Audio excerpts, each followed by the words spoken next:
बिस्मिल्लाहिर्रहमानिर्रहीम। अस्सलाम वालेकुम डियर स्टूडेंट्स। उम्मीद है आप सब लोग खैरियत से होंगे और मेरी दुआ है कि अल्लाह ताला आपको खुशो खुरम रखे। आप जानते हैं कि हमारा टॉपिक स्टार्ट है सेकेंड ईयर क्लास का। गॉसिस लॉ हमने पढ़ा था, आज हम पढ़ेंगे गॉसिस लॉ की एप्लीकेशंस के मुतालिक। एप्लीकेशंस में कौन से कवानीन लागू होंगे, मेरी बातों को गौर से सुनिएगा। अगर आपको ये 3 स्टेप समझ आ जाए जो गॉसिस लॉ ने अप्लाई की है अपनी एप्लीकेशंस के ऊपर, तो आपके लिए दुनिया के अंदर कोई भी एप्लीकेशन आ जाए वो सॉल्व करनी कोई मुश्किल नहीं होगी। एक बात। दूसरी बात यह है कि हर टॉपिक के एमसीक्यूज एंड पे दिए जाते हैं, उन्हें जरूर सॉल्व किया करें, जरूर कमेंट किया करें। आपके रिप्लाई का मुझे इंतजार रहता है ताकि मैं देखूं कि मेरे बच्चों को कुछ समझ आया है या नहीं आया। इसके अलावा जो लिख देता हूं व्हाइट बोर्ड के ऊपर वो 90% मार्क्स लेने के लिए काफी है। बाकी 10% किताब को मत छोड़ें, किताब के बगैर आप कुछ भी नहीं समझ पाएंगे। लेकिन अगर आप लेक्चर समझ लेते हैं तो 90% आपके मार्क्स पक्के हैं। ओके, चलते हैं अपने टॉपिक की तरफ। Application of Gauss's law. Gauss's law तो पहले पढ़ चुके हैं, अब उसकी एप्लीकेशन क्या होगी। गॉसिस लॉ क्या कहता था, आप प्रीवियस लेक्चर जाके देखें, वो कहता था कि total charge enclose in a surface is 1/ε0 to the time, जो फ्लक्स इसका एग्जिट होता है सरफेस के अंदर से। एप्लीकेशन के लिए 3 कानून उसने बयान किए।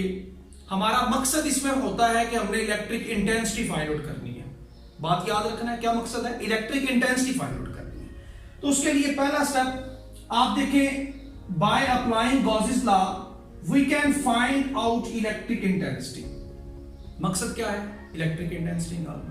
और इलेक्ट्रिक इंटेंसिटी क्या है, शिद्दत, किसी चार्ज की शिद्दत कितनी है, वो अपने अंदर से कितनी फील्ड निकाल रहा है, how much due to different charge distribution. अब डिफरेंट चार्ज डिस्ट्रीब्यूशन क्या है, मुख्तलिफ किस्म के हम पिक्चर्स लेंगे, मुख्तलिफ किस्म के ऑब्जेक्ट लेंगे, कोई सर्कुलर फॉर्म में होगा, कोई शीट की फॉर्म में होगा, कोई सिलेंडर की फॉर्म में होगा, डिस्क की फॉर्म में होगा, किसी फॉर्म में भी आप लेकर उसके ऊपर चार्ज डिस्ट्रीब्यूट करें। जब आप चार्ज डिस्ट्रीब्यूट करेंगे, चार्ज अपनी फील्ड निकालेगा, आप फील्ड को ऑब्जर्व करेंगे with the help of Gauss's law applications.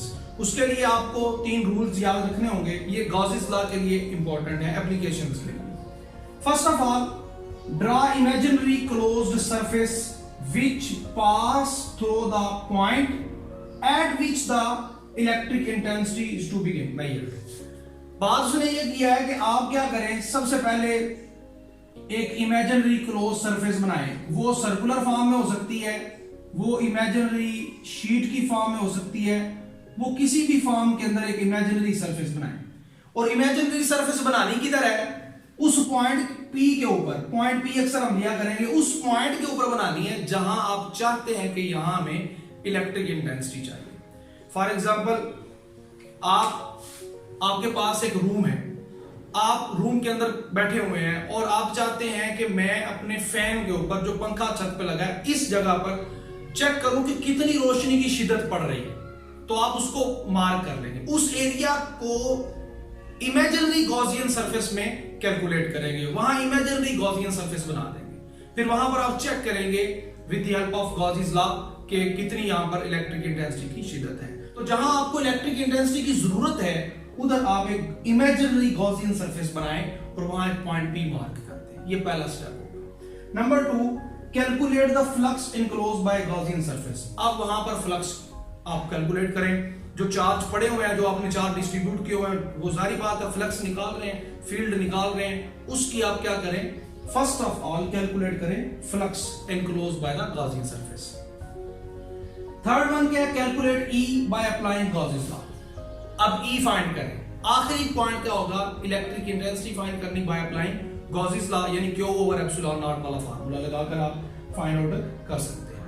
तो ये 3 स्टेप आपको करने जरूरी होंगे। यहां पर जो दूसरे नंबर पे आप फार्मूला जो अप्लाई करेंगे वो phi = E.A वाला होगा, ठीक है। और यहां जो आप निकालेंगे वो गॉसिस लॉ वाला होगा, phi = Q/ε0 वाला। ये फार्मूला आप यहां पर लगाएंगे। तो यहां पर जो आप फार्मूला लगाएंगे वो गॉसिस लॉ वाला लगाएंगे। ओके, ये थे हमारे पास rules, 3 rules for measuring, for calculating electric intensity at a point on Gaussian surface. Okay, now let's move towards first applications. first application of Gauss's law in its circular form. It's very interesting. Come on. First application of Gauss's law is that electric intensity of field inside a hollow charge sphere. You have a hollow charge sphere like a football and distribute a charge on the surface of the football. Hollow sphere, hollow metal sphere. Okay? Hollow metal sphere आपके पास मौजूद है, उसके ऊपर आपने positive charge uniformly distribute किया. Uniform mean the gap between each charge is same. So first distribute the charge on the metal surface of hollow charge, यानी एक sphere की फॉर्म में जो है उसके ऊपर डिस्ट्रीब्यूट कर दिया. ये आपने कर लिया. Consider a hollow conducting sphere of a radius r, और उसका रेडियस क्या है r, having a uniform distribution of charge on the its surface, और उसकी पूरी सरफेस के ऊपर एक यूनिफॉर्म डिस्ट्रीब्यूशन ऑफ चार्ज मौजूद है. फर्स्ट स्टेप क्या करते हैं? Draw an imaginary Gaussian surface having a radius less than the outer surface. आपने एक इमेजिनरी गॉसियन सरफेस ड्रा की. आप चाहते हैं कि इस पॉइंट P के ऊपर आप फाइंड करें इलेक्ट्रिक इंटेंसिटी, तो आप एक इमेजिनरी गॉसियन सरफेस ड्रा कर लिया आपने. यहां आप चाहते हैं कि आपने क्या फाइंड आउट करनी है? Electric field intensity. कैसे फाइंड आउट करनी है मैं आगे बताता हूं आपको. और इसका रेडियस आउटर सरफेस से कम होगा. Then passing through point P, जो कि पॉइंट P से पास कर रही है, at which E is to be find, जहां पर हमें E को कैलकुलेट करना है, यानी इस पॉइंट पर हमें E को कैलकुलेट करना है. आप कहीं भी पॉइंट P ले सकते हैं, इट्स अप टू यू. जो क्लोज सरफेस आपने बनाई होगी वो it's mean whole surface is nominated at point P. Okay, तो यहां पॉइंट P पर आपने E को फाइंड आउट करना है. इलेक्ट्रिक इंटेंसिटी आएगी कहां से? देखिए ये जो चार्ज पड़ा हुआ है ये अपने अंदर से क्या निकालेगा? ये अपने अंदर से फील्ड निकालेगा. लेकिन मसला ये है, मसला बड़ा गंभीर है. वो ये है कि आगे चल के मैं आपको बताता हूं कि इसके साथ होगा यहां क्या इन चार्जेस के साथ. नंबर 1 तो आपको समझ आ गई कि पॉइंट P पर इमेजिनरी गॉसियन सरफेस बनाए, ख्यालाती गॉसियन सरफेस बनाए. वो पॉइंट P पर बना ली. उस सरफेस के अंदर जहां आपने चार्ज डिस्ट्रीब्यूट किया है, जैसे फॉर एग्जांपल एक फुटबॉल है, फुटबॉल के अंदर भी एक फुटबॉल होता है. आपने ऊपर वाले पोर्शन पर तो व्हाइट ब्लैक डिब्बे बना दिए हैं, लेकिन अंदर जो ब्लैक कलर का एक फुटबॉल होता है, रबर का बना होता है, उसको समझ लेंगे वो आपके पास इमेजिनरी गॉसियन सरफेस है. उसके ऊपर आपने चेक करना है कि फुटबॉल के वाइट पैच के ऊपर रखे हुए चार्ज का असर क्या अंदर उस रबर वाले बॉल के ऊपर जा रहा है या नहीं जा रहा. Okay. Point 2, flux through the close surface. अब क्लोज सरफेस पर जो फ्लक्स होगा, ऊपर वाली जो क्लोज सरफेस ऊपर वाली, वो क्या है? phi is equal to E dot A. Area भी है आपके पास और इलेक्ट्रिक फील्ड भी है. बाहर की तरफ तमाम चार्जेस बाहर की तरफ फील्ड निकाल रहे हैं, हर चार्ज निकाल रहे हैं, जिसको भी आप कहेंगे, क्योंकि आपको पता है फैराडे ने कहा था कि वो इलेक्ट्रिक फील्ड ऑफ लाइन जो है बाहर की तरफ निकालता है positive charge. Since charge enclosed by the Gaussian surface is zero. लेकिन जो गॉसियन सरफेस है उसके ऊपर चार्ज नहीं है. फुटबॉल के अंदर जो रबर का बार है उसके ऊपर चार्ज नहीं है, इस गॉसियन सरफेस के ऊपर चार्ज नहीं है. तो क्या होगा? चार्ज जीरो होने की वजह से अप्लाइंग गॉसेस लॉ, ये आपका तीसरा स्टेप है, ये आपका थर्ड है, ये सेकंड है, ये थर्ड है, और फर्स्ट वाला ये था आपका. अब चूंकि इसके ऊपर कोई चार्ज नहीं है तो गॉसेस लॉ के अंदर क्यू की जगह आप क्या पुट करेंगे? जीरो. जब जीरो पुट करेंगे गॉसेस लॉ वाला फ्लक्स क्या हो गया? जीरो. अब इस फ्लक्स की value put in 1, equation number 1 में पुट करेंगे. इस फ्लक्स की जो गॉसेस लॉ के फार्मूले से आपने ड्राइव किया है वो वैल्यू उठाकर जीरो यहां पुट कर देंगे. इस पॉइंट पर आप इलेक्ट्रिक फ्लक्स की वैल्यू पुट करेंगे. क्योंकि यहां जीरो पुट होगा, इसकी वैल्यू जीरो निकली है, जीरो और समथिंग जीरो.